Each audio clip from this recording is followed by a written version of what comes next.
Soft Spoken Shay here at Dunkin' Donuts in the snow.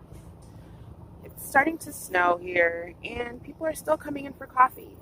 Coffee and donuts. People will not be without their coffee and donuts, even in a blizzard. If you're coming out today, please be careful because it is going to be snowing like crazy. It's Sunday.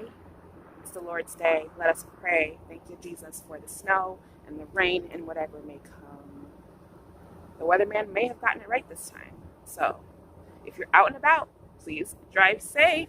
And we run on Dunkin'. Do you?